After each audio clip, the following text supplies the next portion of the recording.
Hi guys. ரொம்ப நாளாக புறாவோட விங்ஸில் tape எப்படி அடிக்கணும்னு நிறைய பேர் கேட்டுட்ருக்கீங்க. ஸோ அதுக்கு வந்து நான் இந்த புறா வச்சு டெமான்ஸ்ட்ரேட் பண்ணுறேன்.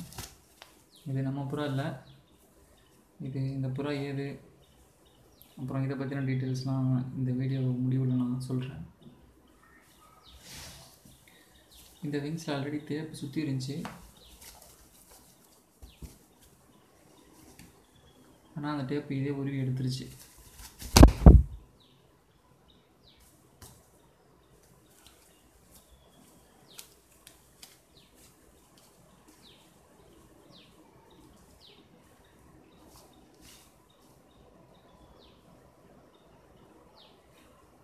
சரி வாங்க கோவமாக இருக்குது சரிங்களா. இதான் ஃபுல் விங்ஸு, எந்த ஒரு கேப்புமே இல்லை பாருங்கள் விங்ஸில். ஸோ இது ஹெல்த்தி விங்கு. ஸோ இது எப்படி நான் டேப் பண்ணோன்னா, இந்த 3 இருக்குது பாருங்கள், 1 2 3 இல்லைன்னா 4, அதுக்கு மேலே விட மாட்டேன். 3 எடுத்து இதை மட்டும் அப்படியே டேப் அடிச்சுக்குவேன். எப்படின்னா இது தெரியுது அவங்களுக்கு, இதுக்கு மேலே இந்த ரெக்கை இருக்குது, இந்த ரெக்கைக்கு மேலே இந்த ரெக்கை இருக்குது. ஸோ இதை நீங்கள் இப்படி கிறிஸ் கிராஸாலாம் வந்து சுற்றிலாம் ஒன்று மேலே ஒன்று இப்படிலாம் அடிக்கக்கூடாது. டேப் இப்படி அடிச்சிங்கன்னா அது வந்து உடம்போட சேர்க்குறதுக்கு சிரமப்பட்டு ரெக்கையை கீழே விட்டுரும். ஸோ இது எப்படின்னா இப்படி ஃப்ரீயாக விட்டுட்டு இப்படி இழுத்திங்கன்னு வைங்களேன், அதுவே ஒரு ஃபார்மேட்டில் வரும், மேலே கீழேன்னு கரெக்டாக வரும். ஸோ அப்படியே அதை பிடிச்சிடணும். பிடிச்சிட்டு இப்போ பார்த்திங்கன்னா ஒரே லைனாக இருக்குது பாருங்கள் அது. ஸோ இதை அப்படியே டேப் பண்ணிட வேண்டியது, கரெக்டாக ஒன்று மேலே ஒன்று இருக்கும். ஸோ அது இப்போ ஈஸியாக உடம்போட அணைச்சிக்கிறதுக்கு அது பிரச்சனையே இருக்காது. ஸோ அது மாதிரி தான் இந்த 3 ரெக்கையை டேப் பண்ணுவேன். அதுக்கப்புறம் இந்த இருக்குது பார்த்திங்களா ரெக்கை பெருசெல்லாம் இருக்கு பாருங்கள், 1 2 3 4 5 6 7 ரெக்கையை அப்படியே பிடிங்கிடுவேன். அதே போல் சேம் தான் ஆப்போசிட் சைடும்.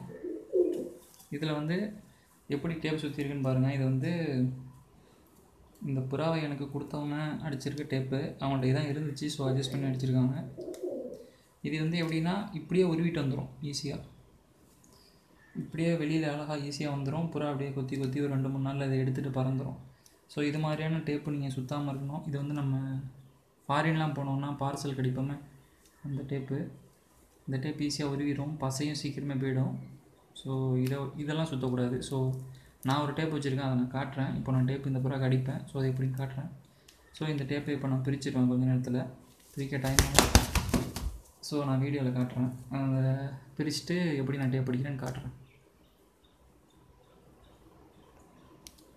பாருங்கள் இவ்வளோ பெரிய டேப்பு சுற்றி இருந்துச்சு அதில். இப்போ நான் தனியாக கழட்டிட்டேன்னு வச்சிங்களேன். ஸோ இந்த அளவுக்கு லென்த்தான, அதாவது இந்த ஹைட்டை பார்த்திங்கனாலும் லென்த்தாக இருக்குது, இந்த சைடில் பார்த்திங்கன்னா ஹைட்டு விட்டு ரெண்டுமே அதிகமாக இருக்குல்ல. இது மாதிரியான டேப்பெலாம் சுற்றுறது வந்து எப்படின்னா அதுக்கு ரெக்கையில் ஹெவியாக தெரியும் இது. அதே மாதிரி எப்போவுமே அதுக்கு கொஞ்சம் டிஸ்டர்பன்ஸாகவே இருக்கும். ஸோ இது மாதிரி லென்த்து டேப் அடிக்காமல் என்ன செய்யணும், இதை அப்படியே பாதின்னு நினச்சிங்களா,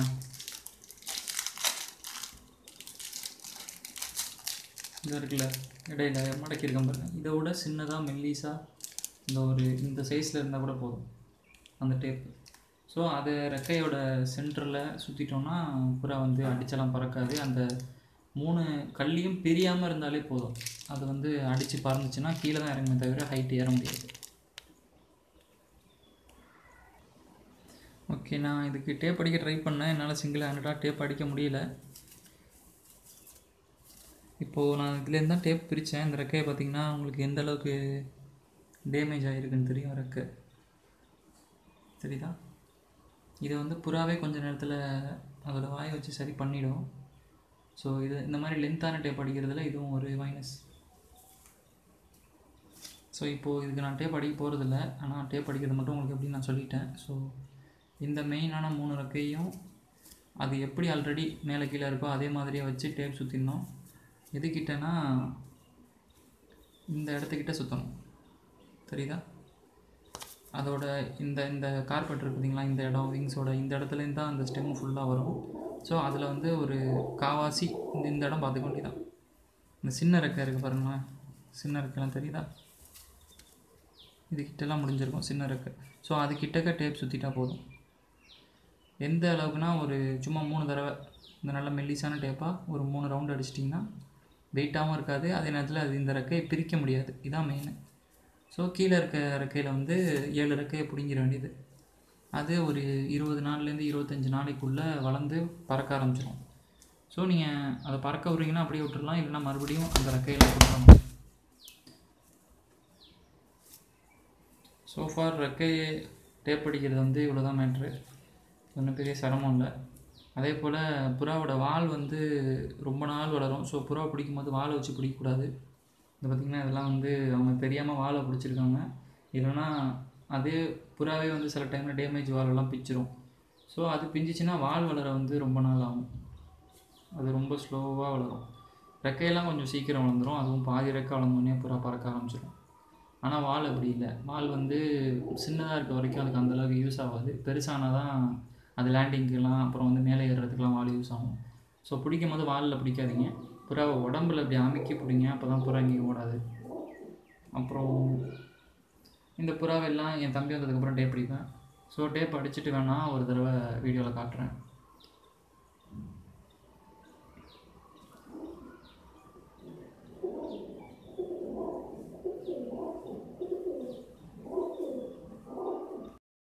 கைஸ், நான் தனியாகவே முயற்சி பண்ணி கிட்டத்தட்ட ஒரு 4 புறாக்கு டேப் அடிச்சிட்டேன்.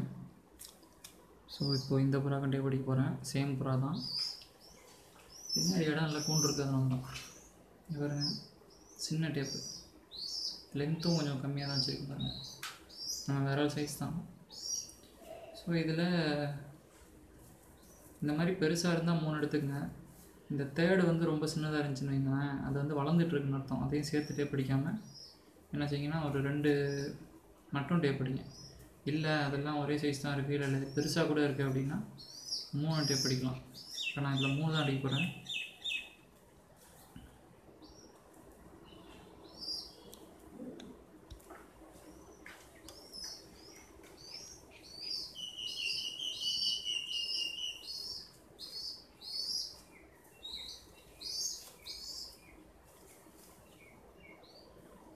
இந்த இந்த ரெக்கை தெரியுது பார்த்திங்களா, சின்ன ரெக்கை தெரியுதா? ஸோ அதை தான் நான் அளவாக வச்சுப்பேன். இப்போது அதுக்கிட்ட வச்சு லைட்டாக ப்ரெஸ் பண்ணிட்டு கொஞ்சம் பட்டையாக தான் அடிப்பேன் இப்போது. ஏன்னா அதில் வந்து 3 ஸ்டெம் இருக்குது. ஸ்டெம்மை நம்ம கொடுக்கணுன்னா புறாக்கு வலிக்கும், ரத்தம் வரும். அப்படிங்கும்போது ஸ்டெம்மை நம்ம நெருக்கி டேப் அடித்தாலும் அதுக்கு வலிக்கும். அதனால் நான் ரொம்ப நெருக்காமல் என்ன செய்வேன்னா ஒரு 1/2 இன்ச் மாதிரி கேப் போட்டு தான் டேப் அடிப்பேன். உருவிக்கிட்டு வராத மாதிரியும் அடிக்கணும், அது முக்கியம். அப்படி கடைசியில் ப்ரெஸ் பண்ணணும். இப்போது இது புறா வந்து உருவுனுச்சுன்னு வச்சிங்களேன், வராது, இதுக்கெல்லாம் வராது, நல்லா டைட்டாக இருக்கும். அதுக்கேற்ற மாதிரி நல்ல கம்மாக எடுக்கணும். இது அந்த வீட்டில் வந்து இந்த மாதிரி கலர் அடித்து வச்சுருக்காங்க, வேறு எங்கேயும் போய் இறங்குனா புறாவை போய் எடுத்துகிட்டு வர மாதிரி. இப்போ தெரியுதா நான் இந்தளவுக்கு கம்மியாக டேப் அடிச்சிருக்கேன்னு? ஸோ இந்த 7 ரெக்கையும் நான் பிடிங்கிடுவேன். அந்த டேப் அடித்த 2 ரெக்கை அப்படியே இருக்கும். இதெல்லாம் பார்த்திங்கன்னா ரெக்கை வந்து வால் அளவுக்கு இருக்கும், தெரியுதா? இப்படி இழுத்து விட்டிங்கன்னு வைங்களேன், ரெக்கையும் வாலும் வந்து டிப்பு கிட்டத்தட்ட வால் அளவுக்கு இருக்கும். இப்படி காட்டுறதுன்னு தெரியல.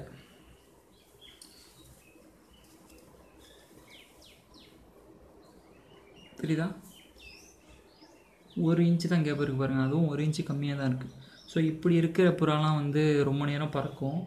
அதே மாதிரி ரோல் அடிக்கும் பாருங்கள், பேக் ஃப்ளிப் அடிக்கும் பாருங்கள், அந்த புறாக்கெலாம் வந்து கிட்டத்தட்ட ஒரே சமமாகவே இருக்கும், இந்த அளவு கூட கேப் இருக்காது. ஸோ இப்போ என்கிட்ட வந்த எல்லா புறாவுமே வந்து பறவைன்னு சொல்லுவாங்கள்ல, அந்த புறா தான். ஸோ எல்லாத்துக்குமே ரெக்கை இது மாதிரி தான் இருக்கும். ஸோ எல்லாமே மாடப்புறா மாதிரியும், அப்புறம் வந்து அப்ளக்குன்னு சொல்லுவாங்க அந்த புறா மாதிரியும், அப்புறம் கீரி இந்த கலர் செட்டில் தான் வந்திருக்கு, பிளாக் அண்ட் ஒயிட்டு, அப்புறம் வந்து மாடப்புறா லைன். இதை வந்து பிளாக் பார்னு சொல்லுவாங்க இங்கிலீஷில். பார்த்தீங்களா? இதே மாதிரி சாக்லேட் பார் இருக்குது, ஒயிட் பார் இருக்குது, நிறைய இருக்குது. ஸோ ஒரு சைடு டேப் அடிச்சிட்டோம், இந்த சைடும் டேப் அடிச்சிட்டோம். அடிக்கலையோ? சரி, இதை அடிச்சிருவோம். சரி, இந்த சைடு டேப் அடிச்சுட்டு நான் அந்த புறா விட்டுருவேன். ஸோ இதே மாதிரி தான் நீங்கள் டேப் அடிக்கணும். டேப் அடிச்சுட்டு 7 ரெக்கையை பிடுங்காமல் விட்டிங்கன்னா பறந்துடும். அதனால் தயவு செஞ்சு 2 சைடும் உள்ளே இருக்க 7 ரெக்கையை பிடிங்கிருங்க. அது 25 நாளில் வளர்ந்துடும். இந்த வீடியோவில் வந்து நான் உங்களுக்கு எக்ஸ்பிளைன் பண்ண யூஸ் பண்ண புறா, அப்புறம் வந்து நான் ரெஃபர் பண்ண அந்த பறவை அப்படின்னு சொல்கிற அந்த புறா ஃபேமிலியை பற்றி நான் நெக்ஸ்ட்டு வீடியோவில் சொல்கிறேன். ஏன்னா அதுவும் கொஞ்சம் லென்த்தாக போகும். ஸோ இந்த வீடியோ 10 மினிட்ஸோடு முடிச்சுட்டு அதை நெக்ஸ்ட் வீடியோவில் நான் சொல்கிறேன். அப்புறம் அடுத்த வீடியோவில் வெள்ளிக்கண்ணு குஞ்சையும் வெளியில் எடுத்து வச்சு அதையும் நான் டீட்டெயிலாக வீடியோ எடுத்து அனுப்புகிறேன். அப்புறம் அடுத்த வீடியோவில் வந்து ஒரு கொஸ்டினுக்கும் ஆன்சர் பண்ணலான்னு இருக்கேன். என்னென்னா 2 குஞ்சில் வந்து ஒரு குஞ்சு மட்டும் பெருசாகுது, இன்னொரு குஞ்சு வந்து சின்னதாகவே இருக்குது அப்படின்னு நிறைய பேர் சொல்லியிருந்தீங்க. அந்த கொஸ்டினுக்கும் அடுத்த வீடியோவில் ஆன்சர் பண்ணுறேன். தேங்க்யூ.